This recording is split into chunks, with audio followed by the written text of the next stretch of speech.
Christian doesn't know about me is that I graduated from VTS in 2011, and while I was here, I was actually the president of the Rosary Society. Oh, no. And I had a phone conversation several months ago with my good friend Phil Duvall from the class above me, and he said, Katie, you were like one of the most formal, reverent Anglo-Catholic people on this campus. How did you get from that to this? This is actually as formal as we get at the Abbey. We usually don't wear any vestments or it's usually a coffee table that serves as our altar.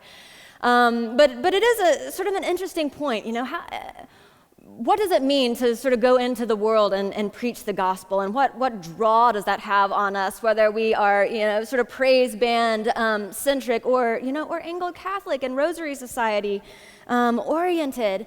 When I graduated from seminary, I served several different churches, 2 sort of small, rural, poor parishes. And then went to St. Luke's in Birmingham, which is sort of as big and white and wealthy as you can possibly get. But the one thread for me that really stood out is the fact that in my experience in Alabama, it feels like we have lost an entire generation of people. And it's my generation. It's the millennials. It's the 30-year-olds that are just not there.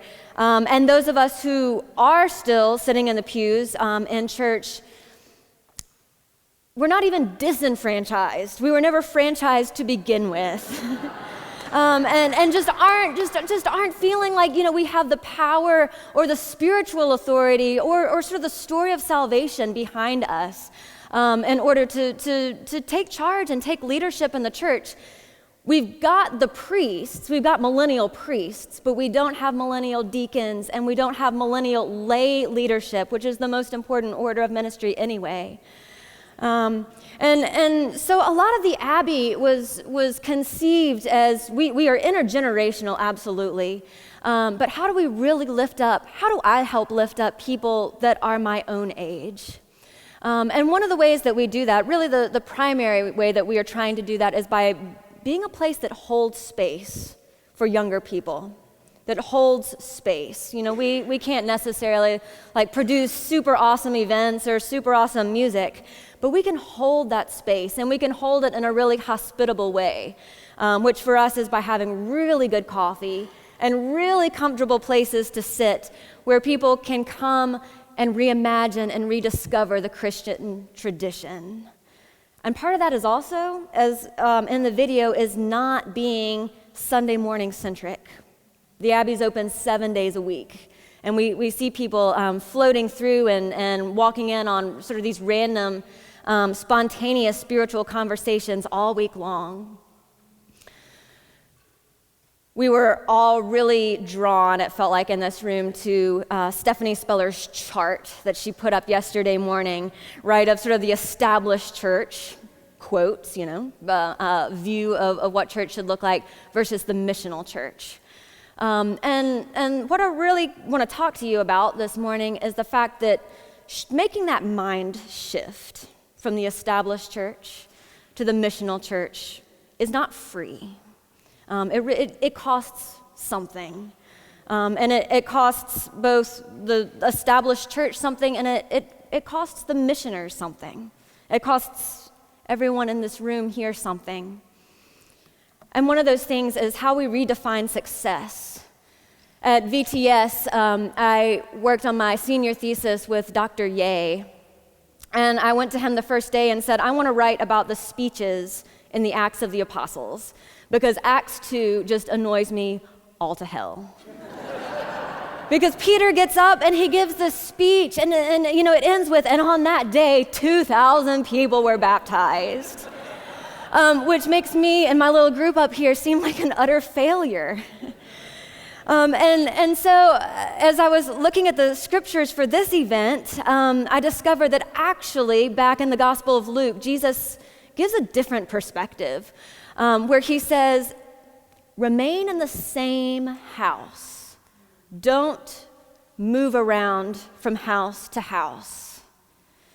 My husband, Josiah, and I, as we were serving in our big, sort of wealthy church called St. Luke's, surprisingly, found that established congregation, while it is full of wonderful people and wonderful clergy, the way they evaluate success, and I think this is true of many churches, is by numbers.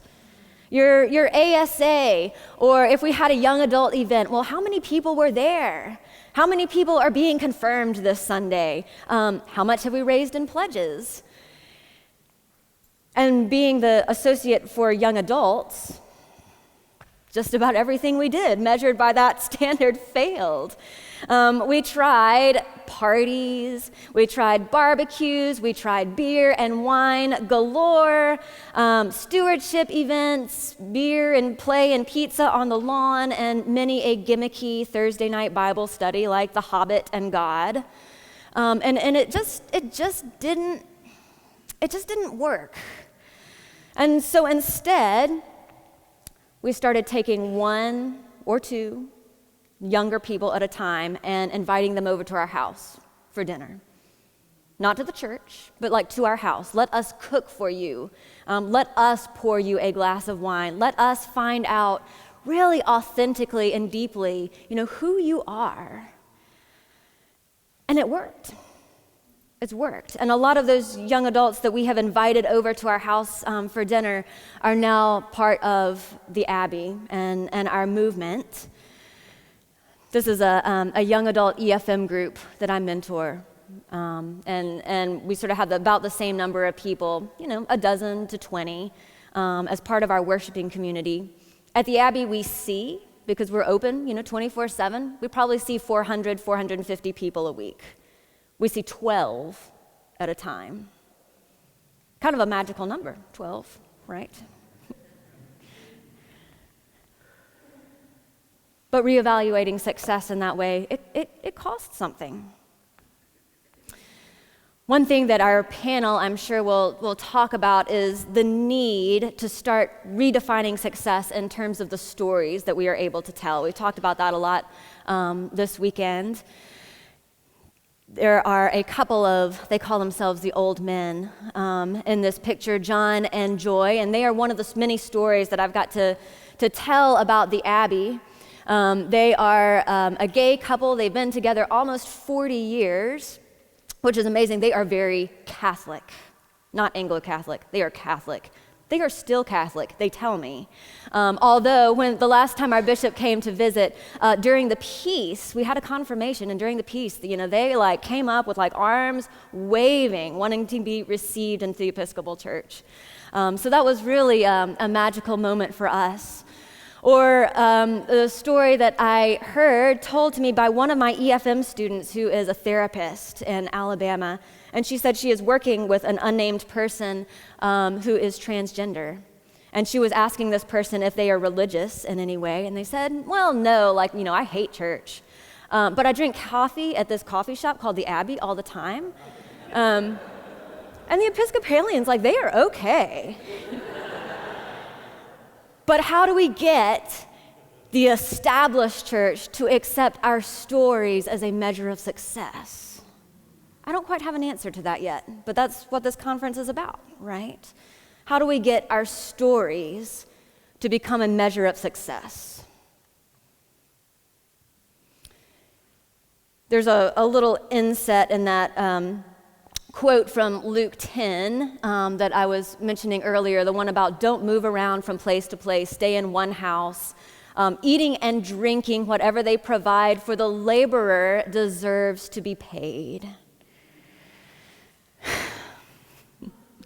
I think there's some people in our diocese that would beg to differ with that. And not in any kind of malicious way, but I'm interested to hear some of your experiences as missioners and some of the people on this panel. There are missioners out probably in this group and out in the Episcopal Church and in other denominations who we see making half, a third, a fifth of what the cardinal rectors in our big established churches are making. And this came up in a question yesterday, but what about money?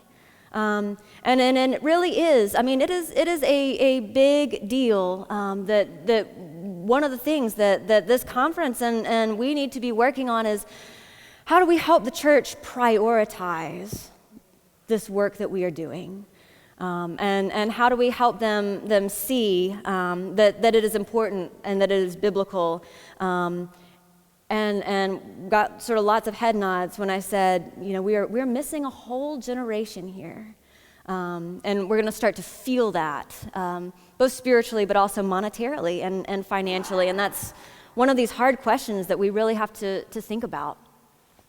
In my diocese in Alabama, one of the things that we are working on is establishing an IONA school for ministry, so a school that will train bivocational and non-stipendiary priests. And one of the things that I think has to really go along with that, as we're looking at commissioning people and sending people out to do both the work of the church and support themselves in some other way, is do we have in the Episcopal Church the theology of mission that will help hold those people up? Do we have a theology of mission that will help them do what they are doing and not feel taken advantage of and not feel used up? At the moment, the priesthood is a very professional profession. It's a professional vocation. We expect to graduate from seminary and make a reasonable, if not wonderful, full-time salary. And one of the things we are looking at the Abbey, and hopefully our diocese uses us as an experiment on, is how are we, how in the 21st century are we reimagining and redefining what the priesthood and the diaconate and the lay orders of ministry really look like? And what does it mean for the priest and the deacon to be burning our hands on a steam wand and making coffee and serving that? And doing what looks like a secular profession, but in a spiritual way. You all got this card, of course. And one of the things that this advisory group on church planting is looking at is not only how to pay the laborer, although that's part of it, but also how do we lift up people that are doing this really hard ministry and offer them other resources and dignity as well. And then, and then finally, sort of the last piece of cost that we got into yesterday as well, is how do we allow for failure? How do we allow for failure? When we first started conceiving of the Abbey, there were some members of my bishop's office who described it to me this way. Katie, we really want to set up a new church in the Avondale community, but we're pretty sure it's going to fail, and so we would like to do that cheaply. And in fact, the way that it was first described to me, and where Stuart was part of this at the conception too, was let's make it a church without walls, because walls are expensive. So let's not have them. But even more so, the idea was let's do this. Let's do the work of mission. We know it's important, but let's not risk too much. Let's not risk too much money. Let's not risk too much of our reputation. Let's not risk too much of all these things that I've talked about because we're afraid. Because we're afraid to fail. I'm afraid to fail. My husband can tell you that there have been nights since the Abbey was sort of born and opened that I just get up in the middle of the night and tell him, hey, I need to go worry for a while, and then come back to bed. It's really hard work. And luckily, I will tell you that if the Abbey fails, it's going to have been really expensive. is going to have been really expensive financially. It will have been really expensive with my sanity, and it will go out with fireworks. But I think that that's part of what God calls us to do, is to take chances and to take risks. And if it goes out to go out spectacularly, it's not going to fail, right? But, and I'm going to go back and refer one last time to this thesis that I wrote with Dr. Ye on the speeches and the Acts of the Apostles. And it was fortunate that this was one of our readings at the beginning of the Eucharist. Of course, we had Luke, and he talks about, when you enter a town and they don't accept you, know when the right time is to wipe the dust off your sandals and take off from there. There's also this incredibly powerful speech, right, in Acts 17 maybe, where Paul is up at the Areopagus in Athens.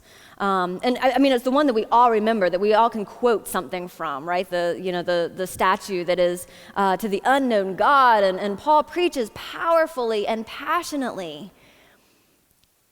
And at the end of the speech, which we didn't read, some scoffed, and several others said, "Oh yeah, like if you're ever back in Athens, we'll listen to you again." It's a very very millennial answer, guys. Yeah, if you come back, we'll come back and see you. And there are only 2 people that are converted and baptized. Only 2.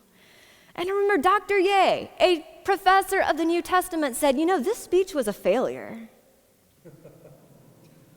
This speech was a failure. And yet it's Paul's most spectacular speech. It's where so much of our theology of mission comes from. And we've got to be willing, if we're willing to go out and give Peter's speech, right, in Acts 2 and convert 2,000 people, we've also to be willing to go out to the Areopagus in Athens and give equally as powerful a speech and convert no one. But we scatter our seeds, wherever they may be. Whether that's expensive or whether that's cheap, whether that's, risky. And so my closing advice to you all is to remember that good church is never fast, cheap, or easy.